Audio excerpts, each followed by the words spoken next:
Good afternoon everyone.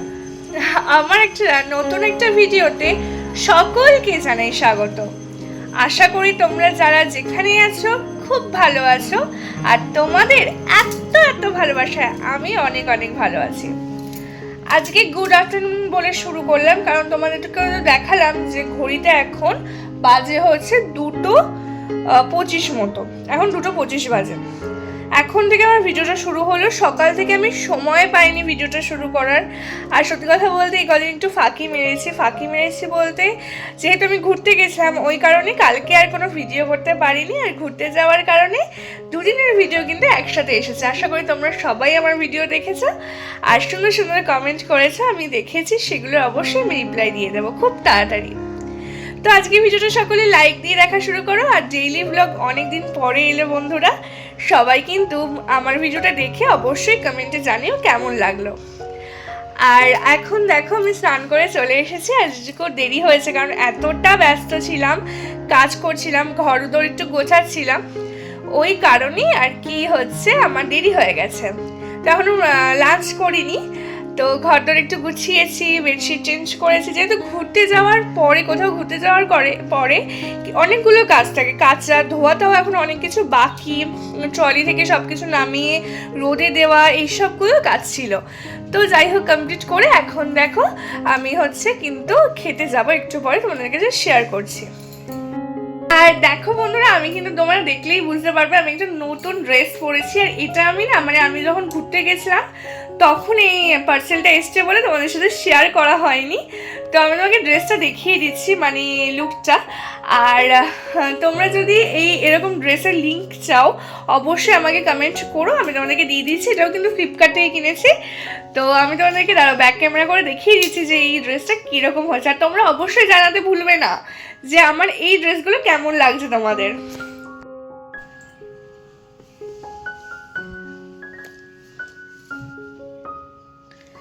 দেখো বন্ধুরা, এখানে আবার পকেটও রয়েছে। আমার এত ভালো লেগেছে এই ড্রেসটা। আর একটা কিনেছি ব্ল্যাক কালারের, তো খুব তাড়াতাড়ি ওটাও পরবো আর তোমাদের নেক্সট ভিডিওটা অবশ্যই দেখাবো। আর তোমাদের যদি অবশ্যই লিঙ্ক লাগে অবশ্যই কিন্তু আমার কমেন্টে জানিও, আমি কিন্তু তোমাদের সবাইকে লিঙ্ক দিয়ে দেবো, ঠিক আছে? আর এটা ফ্লিপকার্ট থেকে কিনেছি আমি এটা। তো আমার তো এই শীতকালে এরকম ড্রেস পরতে খুব ভালো লাগে। তো ঠিক আছে, চলো তাহলে ব্রেকফাস্ট বলছি, লাঞ্চ করতে যাই।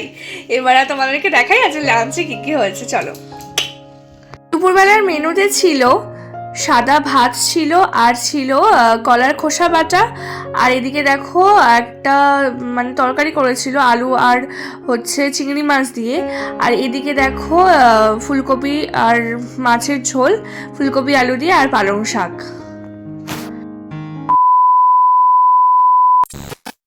দেখো বন্ধুরা, সন্ধ্যাবেলা হয়ে গেছে আর এখন বাজে ঘড়িতে 5:45। আর এখন দেখো আমি আর আমার জন্য আর আমার শাশুড়ির জন্য চা করে আমি কিন্তু বসে পড়েছি। আমাদের দেখালাম আমি লিকার চা করেছি। আর লিকার চাই তো আমি খাই চিনি ছাড়া, তোমরা জানো খুব ভালো করেই। আর আজকে না দুপুরবেলা ঘুম হয়নি আমার একটুকু, আর আমি ঘুমাইও নি, খুব ইচ্ছাও ছিল যে ওরকম ব্যাপার নেই, কিন্তু আমার 5:30টার দিকে আমি ঘুম থেকে শোয়া থেকে উঠেছি, 5:30 একটু আগে। তো তখন মনে হচ্ছিল যে ঘুমালে একটু ভালো হতো, কারণ এত ঘুম পাচ্ছিল কিরকম একটা। তো ওই জন্য চাটা তাড়াতাড়ি করে নিলাম, কারণ চাটা খেলে জানো তো বন্ধুরা অনেকটা ঘুম চলে যায়, ঝিমুনি ব্যাপারটাও চলে যায়।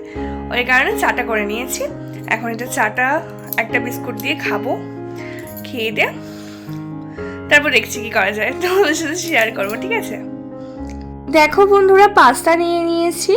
আর আজকে আমি একটা রেসিপি রান্না করব, যেটা তোমাদের সাথে শেয়ার করবো, যেটা আমার খুব প্রিয়। তোমরা চলো দেখতে থাকো তাহলে।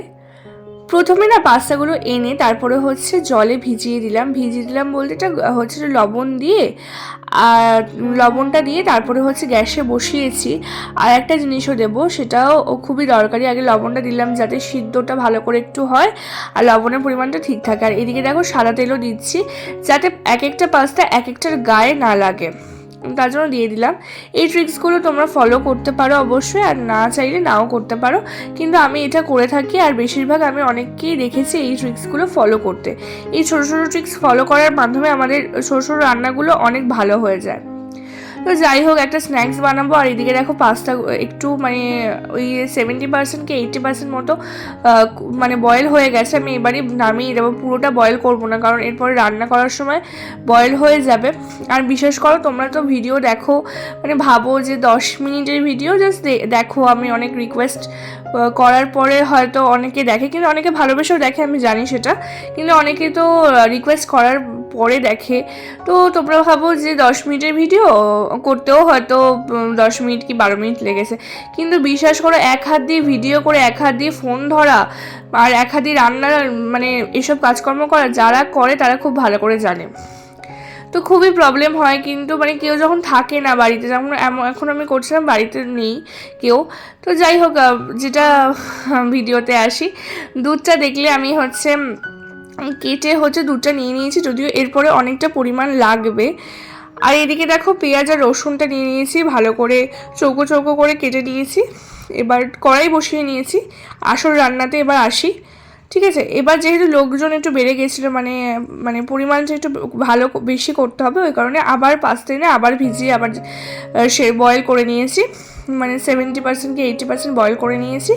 এবার দেখো সাদা তেল দিয়ে দেবো মানে কড়াইয়ের মধ্যে, আর এটা সাদা তেল দিয়ে রান্না করতে হবে, সর্ষের তেল দিয়ে কিন্তু করা যাবে না, একদমই করো না কেউ, কারণ এটা দুধের একটা উপকরণও যাচ্ছে, তো ওই কারণে। তো তারপরে দেখো আমি হচ্ছে তেলটা একটু গরম হয়ে গেলে আমি কিন্তু এর মধ্যে দিয়ে দেবো এই মানে কেটে রাখা পেঁয়াজ আর কিন্তু রসুনগুলো। লঙ্কা কিন্তু কেউ ভুলেও দিও না।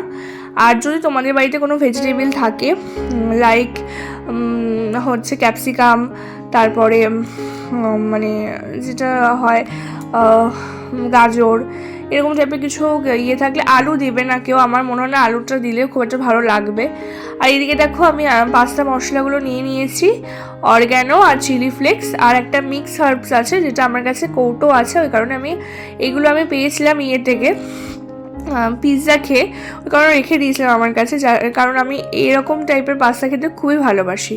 আর দেখো মিক্স হার্বসের যে ইয়েটা আমার কৌটোটা ছিল সেখানে আমি মিক্স হার্বসও একটু মানে মিশিয়ে দিচ্ছি, এইটা একসাথে করে দিচ্ছি যাতে কি বলো যখন কি রান্নাটা করব তখন তাহলে বারবার প্যাকেট কেটে বের করতে হবে না।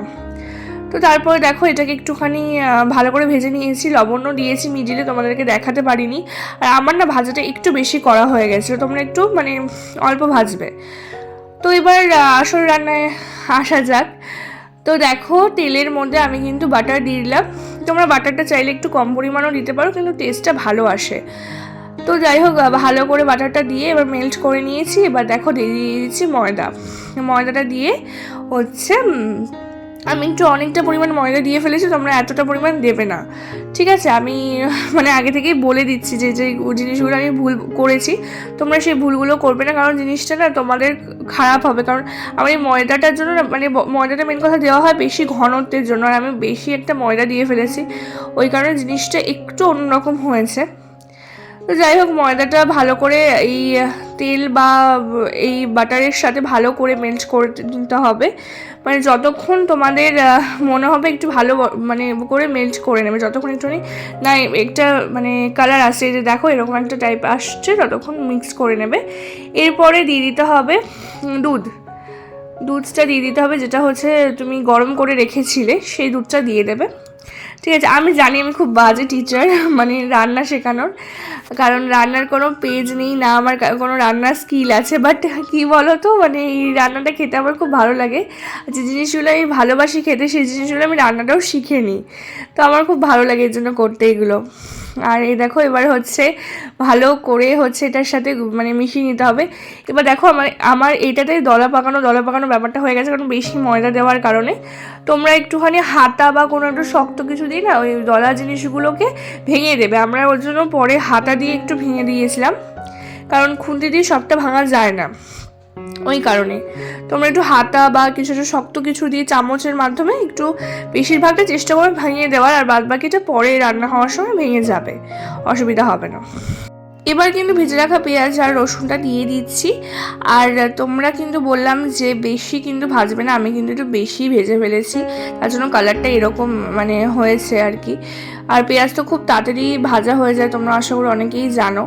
এবার হচ্ছে দিয়ে দেবো এই দেখো এই মশলাটা যেটা আমরা একত্রিত করে রেখেছিলাম, এই মশলাটা দিয়ে দেবো। আর এই মশলাটাই কিন্তু আসল, মানে এইটা অবশ্যই তোমরা দেওয়ার চেষ্টা করবেই, কারণ এই মশলার জন্য পাস্তাটা খেতে বেশি সুন্দর লাগে। আশা করি এতক্ষণ তোমরা বুঝে গেছো আমি কি বানাচ্ছি। হ্যাঁ, হোয়াইট সস পাস্তা বানাচ্ছি। আমার নর্মাল মানে রেড পাস্তার থেকে আমার এই হোয়াইট সস পাস্তা খেতে বেশি ভালো লাগে। তারপর দেখো পাস্তাটা দিয়ে দিলাম এবার সুন্দর করে, লাস্টে আমরা কিন্তু পাস্তাটা দিচ্ছি, তোমরা দেখবে ভালো করে তাহলে বুঝতে পারবে। দেখো পাস্তাগুলো দিয়ে দিচ্ছি ভালো করে। আর এই দেখো আমি যেহেতু তোমাদের প্রথমেই বললাম যে ময়দাটা বেশি দিলে না ঘনটা বেশি হয়ে যায়, আর এটা আমি কিন্তু একটু চাইছিলাম যে ঘনটা কম হবে, কিন্তু দেখো আমি যেহেতু মানে ময়দার পরিমাণটা বুঝতে পারিনি, অনেকদিন পরে করলাম এই পাস্তাটা, ওই কারণে বেশি হয়ে গেছে। তো যাই হোক, তোমাদের তো বলেছি যে আমি আমার ভালো খারাপ সবটাই তোমাদের সাথে শেয়ার করি। তো যাই হোক, তারপর দেখো পাস্তাটাকে ভালো করে মিশিয়ে নিয়েছি। এবার কিন্তু একটু চিজ দিতে হবে, যেটা তোমরা অনেকেই খেতে হয়তো ভালোবাসো। আর যদি তোমরা কেউ চিজ না দিতে পারো তাহলে ওপরে বাটার দিয়ে দিও, যে যদি চিজটাকে পছন্দ না করো বা স্কিপ করতে চাও। আমার যেরকম চিজটা না একটুও বেরোচ্ছিল না, কারণ অনেকটা শক্ত হয়েছিল, তো এই কারণে চিজটা আমরা খুব দিতে পারিনি, মানে অল্প একটু দিয়েছিলাম। বল কেমন হয়েছে? খুব ভালো হয়েছে। ও ঠাকুমা বলো কেমন হয়েছে? খুব ভালো হয়েছে। কি গো কেমন হয়েছে? এইটুকু ভালো? কথা সবাই শুনেই নিলে কতটা ভালো বলছিল সবাই, আর সত্যি ভালো হয়েছিল, আমি নিজেও খেয়েছি। আর তোমরা অবশ্যই বাড়িতে ট্রাই করে আমাকে জানিও যে তোমাদের কীরকম লাগলো। আশা করি তোমাদেরও ভালো লাগবে।